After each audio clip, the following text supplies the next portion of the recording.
Nature helped me to forget, to escape from the system.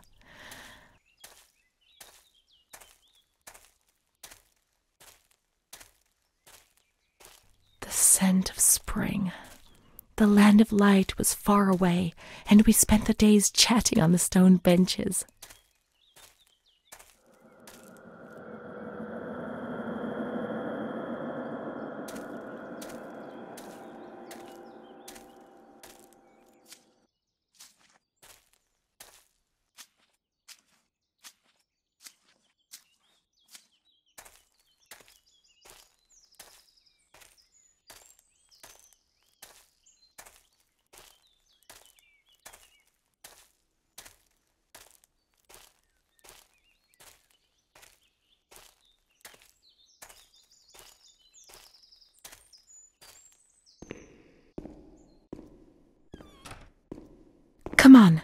Come on, let's look everywhere. She must be here, I'm certain.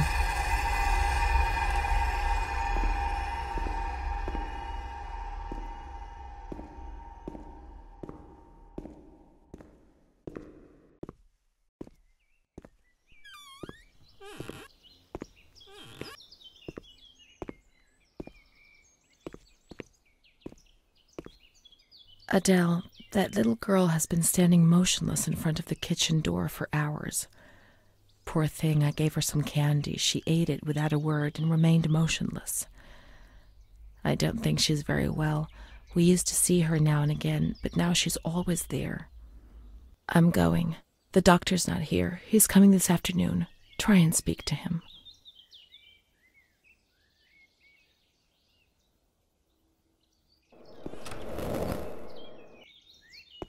Poor thing, lost in her dreams. She was only a little girl.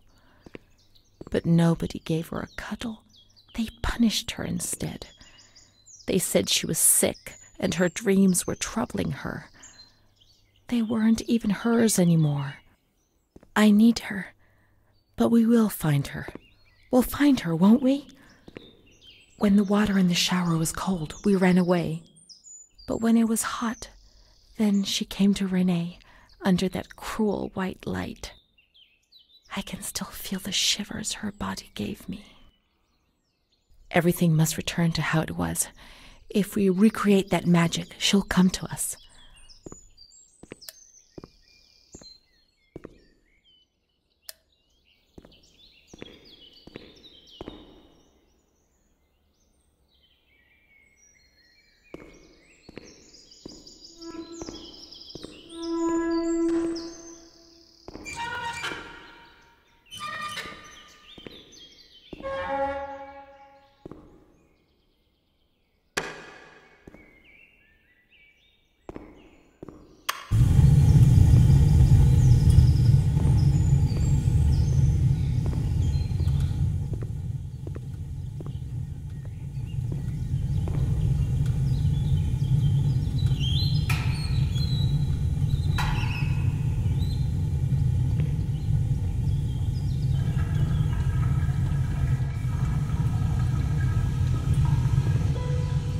Now everything is ready. We can go to the bathrooms. We can go along that narrow corridor in the kitchens. We'll meet her in the showers, yes.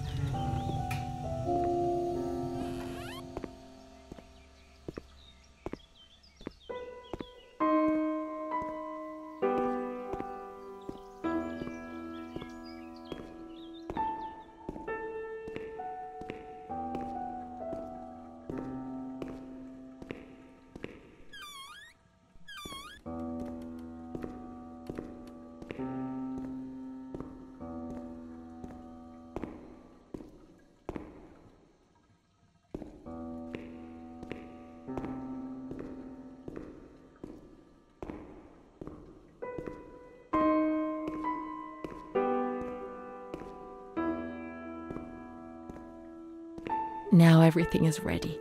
We can go to the bathrooms. We can go along that narrow corridor in the kitchens. We'll meet her in the showers, yes.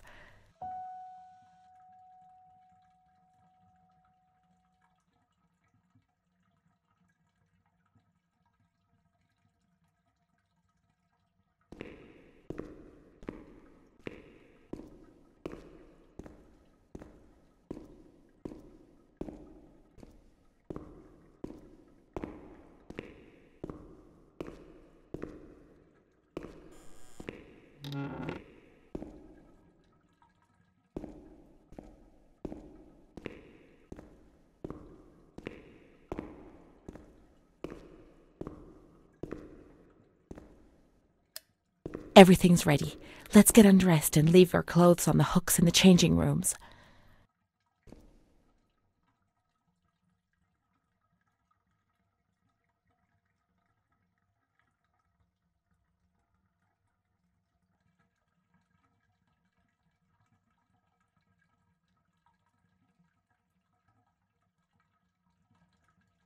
Let's turn the water on now, and everything will be as before.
Amara was everything I could have been, but she no longer existed.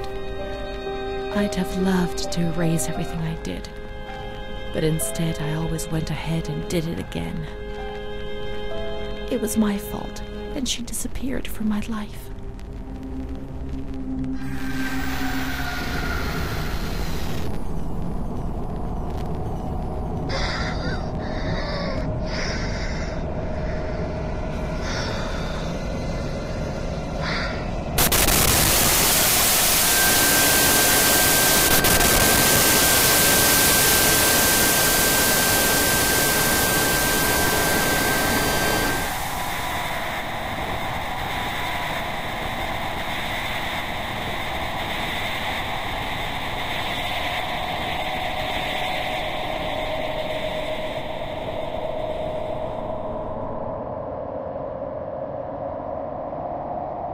They gave you injections there, which made your body and soul tremble violently.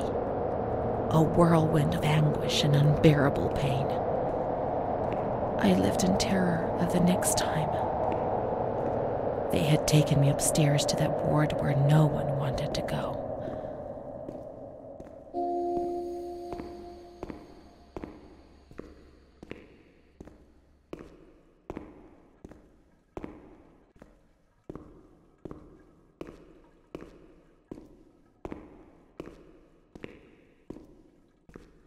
Let's look for Renee's room in the slightly agitated ward.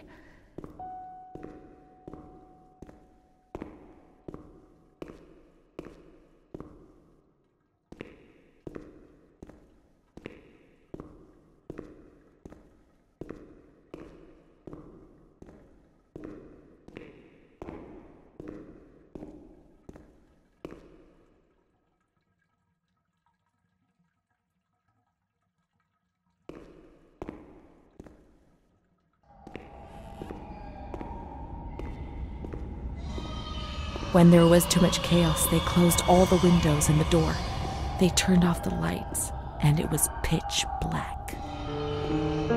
Some people fell asleep. Some others stopped seeing their demons and became more calm.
straitjacket on you.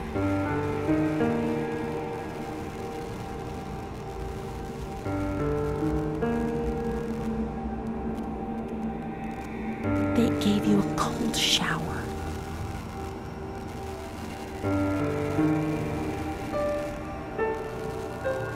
They suffocated you with a sheet.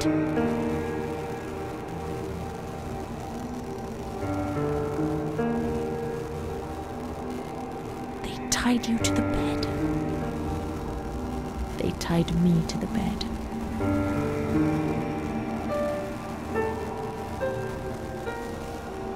A woman died next to me, choked by her own vomit.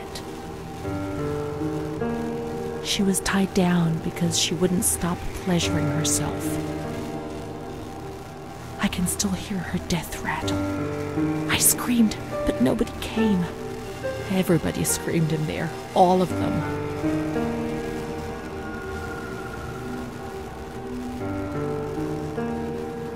It was then I saw the doll, which wasn't Charlotte. No, she wasn't Charlotte.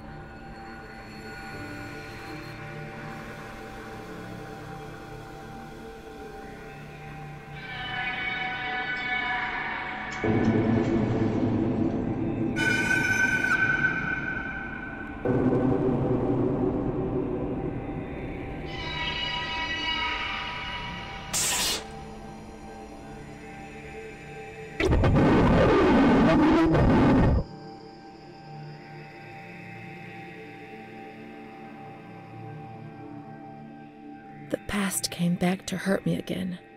In the loneliness of that crowded ward, he brought it with him. I thought I would never see him again. He'd come to remind me who I was. That's what my mother used to do. That's what I had done.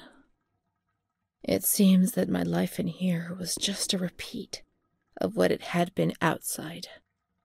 The doll, the fear, the shame.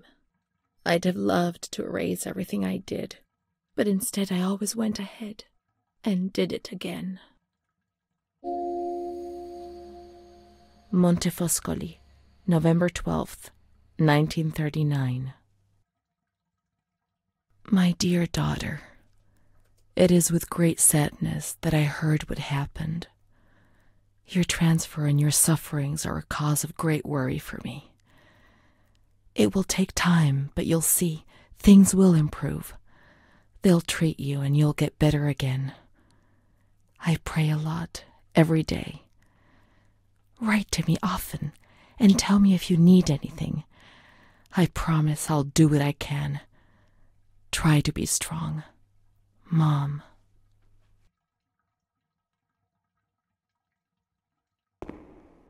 This is the last letter she wrote to me. Once I was put into this ward, I was overwhelmed by loneliness. After that medical examination, I received no more letters from Mom. Why is that man here? Why doesn't she come to see me? Did I make a mistake? It didn't seem like she wanted to abandon me. What did I do wrong? I'd like to be able to reply to her again now, to change things.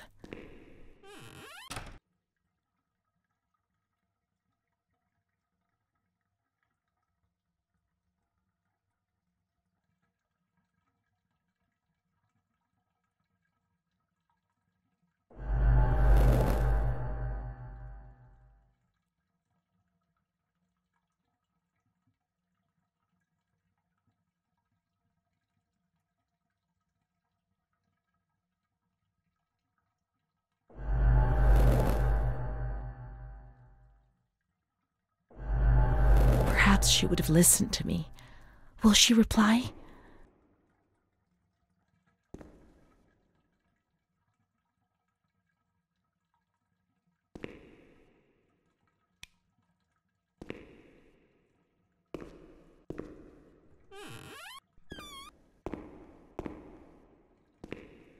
The letters were sent to the archive. It was their job to post them.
When you were sent to a lunatic asylum, you lost the right to possess anything.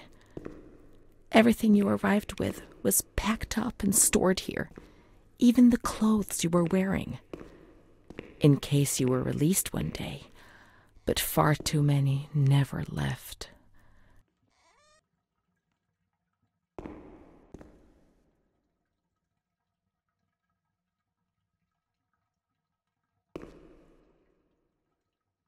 Dear Mother, please, I beg you, get me out of this place. I'm so frightened here. You were right. I know I was wrong. I understand. I'm so ashamed. If only you knew how much. But now I'll behave myself, I promise. Now things will be fine. I'll work hard. I'll be very good. Your daughter, Renee. This letter. It was Renee's letter, just as she wrote it back then. But it was never sent. Why? Why did this happen?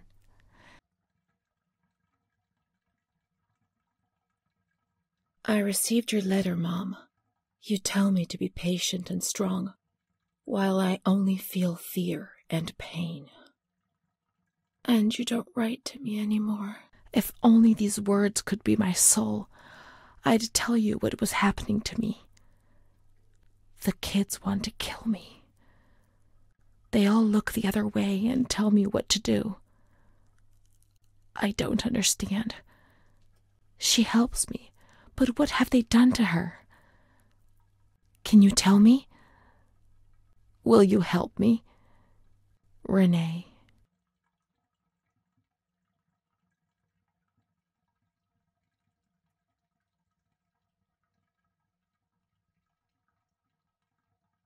Montefoscoli, July 7th, 1940. My dear daughter, I have received no news from you. You have not contacted me in months. I'm sorry, but I don't have the money to come and visit you.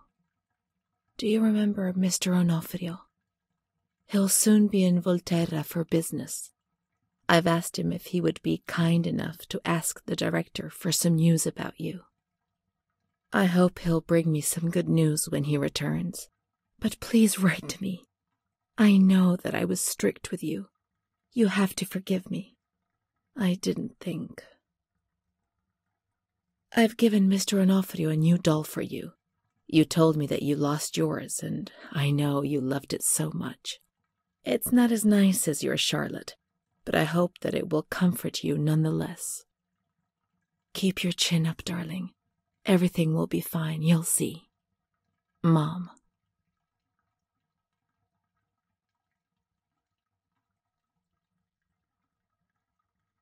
Montefoscoli, October 12th, 1940.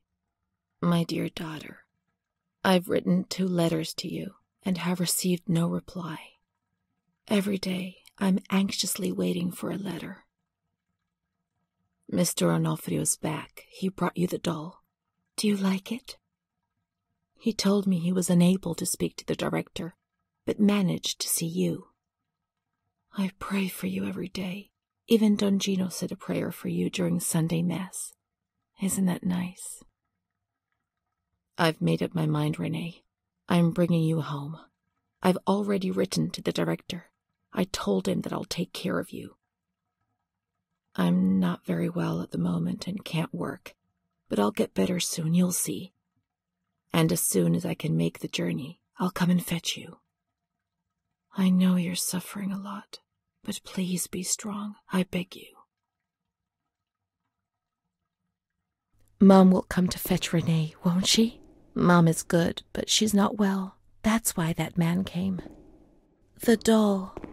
Renee could have played with it while she was waiting for her to arrive, but Renee didn't have it with her. Is it one of Mom's lies? She knew that she'd hurt Renee and... No, Mommy's good. That man brought it. We've just remembered who he is, haven't we? It was Renee who was wrong. The doll's here. I know that for sure. Perhaps she's been abducted like all the others and is locked up here somewhere.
Let's look for the second doll. It'll be among the bundles of the patient's belongings.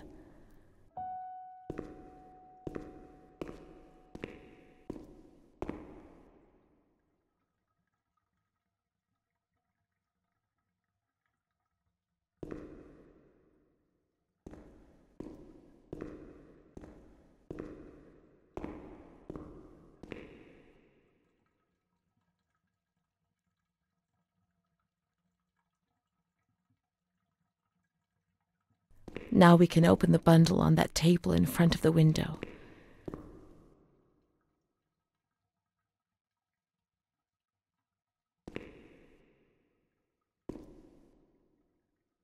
May the Lord guide your path and keep you from sin. Mom. You see? Mom was good. I was bad. Mom was worried about Renee and Charlotte. I abandoned Charlotte. We've abandoned her.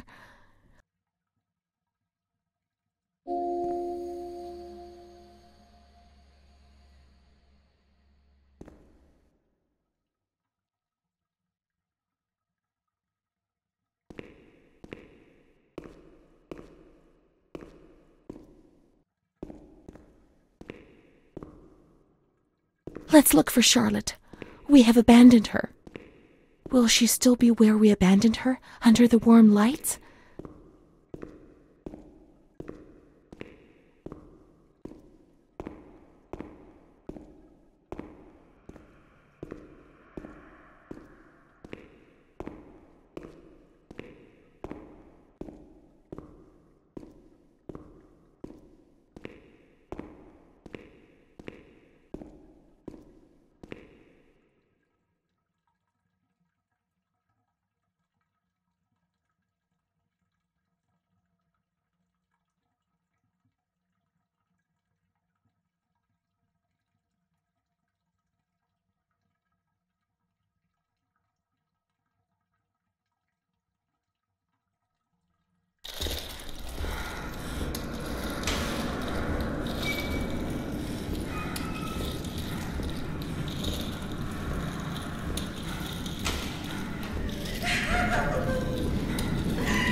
I didn't do anything. I just obeyed orders. I only obeyed orders. Charlotte's gone away. Mom will come and get us now. She loves us, even though we're bad. Leave us alone. I didn't do anything. I only obeyed orders. Mom will come and get us now. I didn't do anything. I only obeyed orders, even though we're bad. Mom won't leave us alone. I didn't do anything. Charlotte gone away. I only obeyed orders. Mom will come and get us now. She loves us, even though we're bad. I didn't do anything. I only obeyed orders.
September 7th, 1938.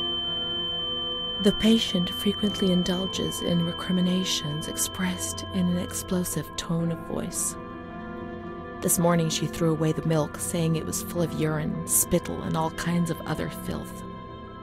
Crazed, she hears voices that order her to do things. She says she heard children singing and that they were locked up in a school. January 20th, 1939. Introverted, dazed, cannot focus on anything. When questioned and stimulated, she starts crying and weeping. At other times, she laughs. June 1st. Apathetic. Eats very little. She refuses to be touched. Does not respond. Spends her time in the grounds. The cooks report that she sits on a bench in front of the kitchens. October 14th. Return of impulsive behavior. This morning she asked for 2 eggs to make zabayoni, but when she got them, she threw them up in the air. Excited, clamorous, slightly confused, takes her clothes off.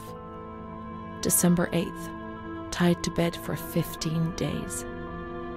High-spirited, tends to make witty comments and use vulgar words, laughs hysterically and pleasures herself. The nurses report that about 2 weeks ago she remained in the showers on her own and didn't want to leave. They said that when they took her away, she swore at them and then lashed out and bit them. 2 nurses had to be treated for their injuries. They've kept her tied to the bed since then. Transferred to the slightly agitated ward, from the care of Dr. B to the care of Dr. C. I was with Amara in the showers. My memories are terrifying. They're not real, are they?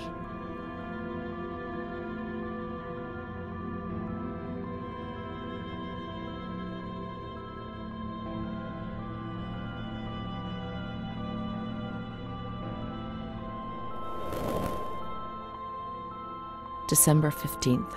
Dr. C. Patient notes. The abnormality of her psychic state has induced her to lead a life which is irregular and tends towards delinquency. Of fickle and flighty character, she regularly discards her household duties and engages in occasional prostitution. Prostitution? No one would have ever believed a lunatic, let alone a lunatic who lives in the worst sort of sin. Could such a person ever have been subject to sexual violence? Certainly not. Her mental deficiency makes her deaf to the reprimands of her family.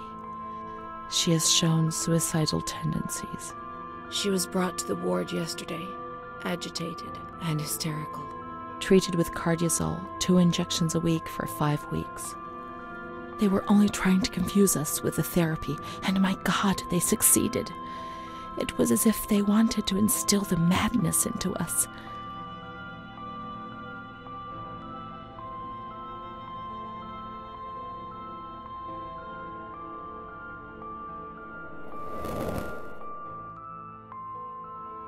June 2nd. After a long period of calm and improvement, the patient is very agitated today and vehemently refuses to submit to a gynecological examination. She swears and curses those helping her, flailing her arms and hitting them. According to reports by Dr. B, the patient has been subjected to periodic checkups since she had a spontaneous abortion about 2 years ago in her 3rd month of pregnancy. Conception occurred after she had sexual intercourse with a stranger who sneaked into the hospital grounds. Details are contained in the charges filed at police headquarters in Volterra, a copy of which is attached to these clinical notes. ES therapy. That's how the reality is concealed. It has all been planned very carefully.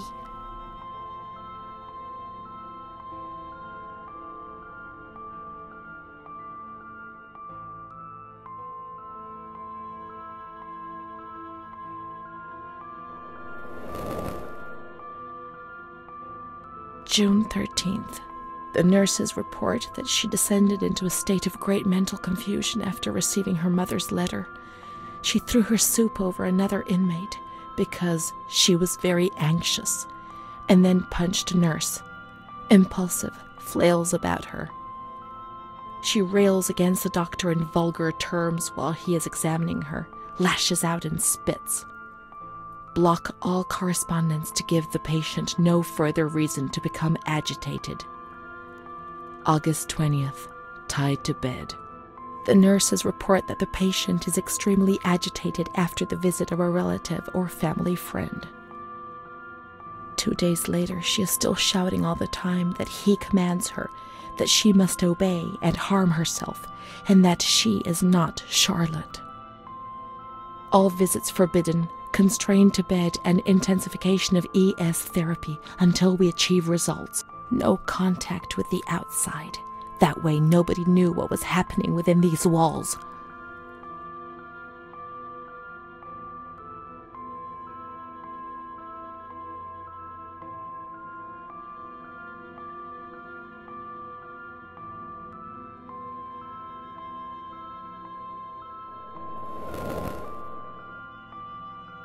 March 3rd. Alert, correct attitude, replies when questioned. The nurses report that the patient is calm, she washes and looks after herself. She affirms the existence of a certain Amara. She says that Amara is a patient who disappeared when she was moved to this ward. No confirmation. Probably a regressive hallucination. Evaluate transfer. Did I imagine Amara? That's not possible. She was there. I know she was there. I feel it. She must have left some traces of her presence.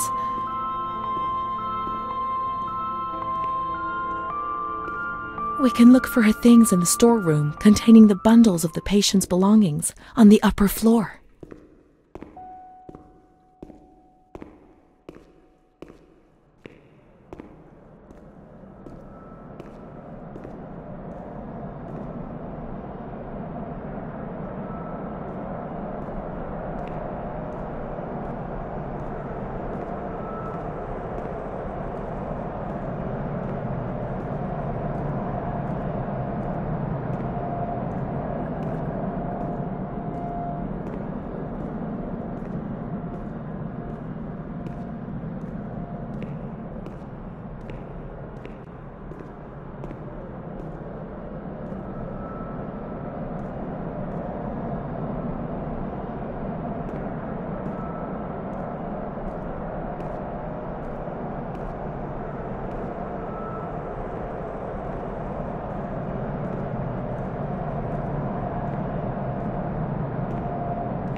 These are Amara's things, I'm certain.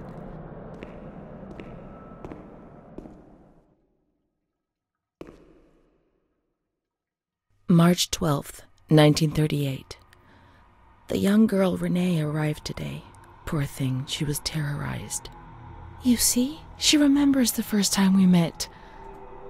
I talked to her mother, the dear lady, and she expressed her fears to me, and I promised I'd keep an eye on her daughter. The lady told me her daughter's doll had been taken away, and this worried her, because when she becomes depressed, as she is now, Renee barricades herself in her room and can't communicate. The doll becomes her voice, eyes, and ears. Dr. B said I'll soon get out of here. I'm sorry. I'm so sad to leave Renee. I won't be able to protect her anymore. My poor friend. She was hoping to be able to get out of here, but nobody ever leaves this place. That poor girl is really ill. I am the only one she ever speaks to. I told her I was leaving, and she stared at me, saying that I would never leave. It was quite unnerving, and then she started to cry. I felt like crying too. She didn't say anything else. What worries me is that I'm sure that terrible man is watching her. He was the one who brought her here, and of all the good people, why did it have to be him? She knew. I told her everything. She knew about that man. That's why they wanted to make her disappear from my life. But I instructed a nurse friend of mine to keep an eye on her, and I'm sure she will, because she's a good woman. Her friend the nurse, I vaguely remember. She worked on this ward.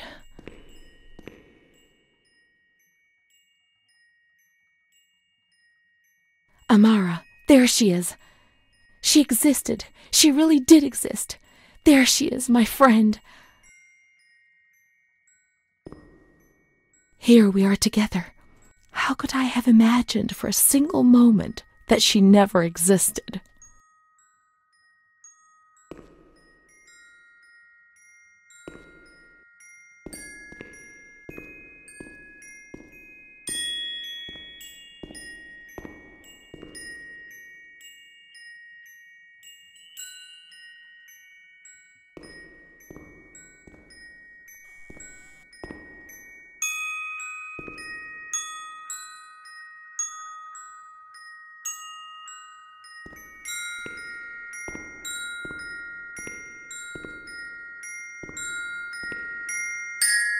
She worked mostly in the Marigliano pavilion.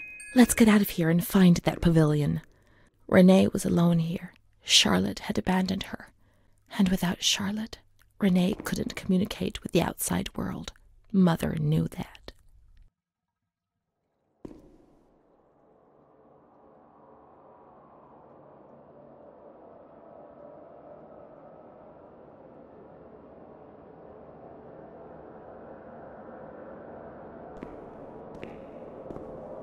Marigliano was a different pavilion nearby. Let's follow the signs.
She's kind to everyone, even me. I felt a little better when I saw her. The sick children laughed and played with her. Not even they could frighten me. Don't annoy Renee. She's a princess here. Didn't you know? She told stories. She said there was a war out there. But they stared at me and frightened me.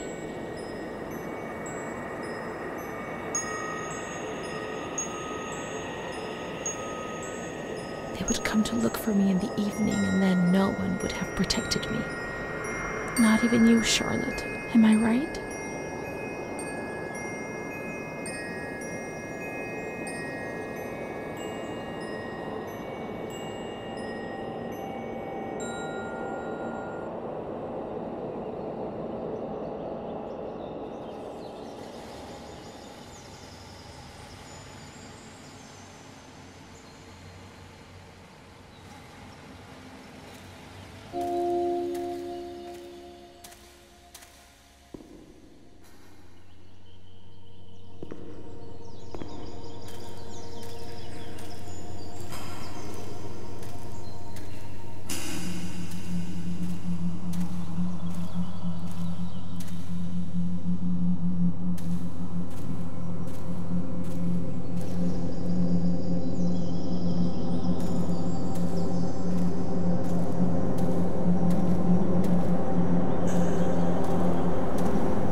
Let's follow the hearse until we reach the graveyard.